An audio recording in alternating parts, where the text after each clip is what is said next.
उत्तर प्रदेश में बुलडोजर की पॉलिटिक्स करने वालों ने एक मां और बेटी की जान ले ली।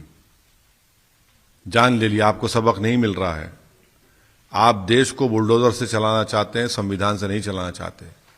आप सिर्फ तोड़ना और बर्बाद करना चाहते हैं, जोड़ना नहीं चाहते। आप क्या आपको फख्र नहीं होना चाहिए, खुश होना नहीं चाहिए कि तेलंगाना प्रदेश में एक इतना बड़ा सेक्रेटेरिएट बन रहा है जो ताजमहल से ऊंचा है।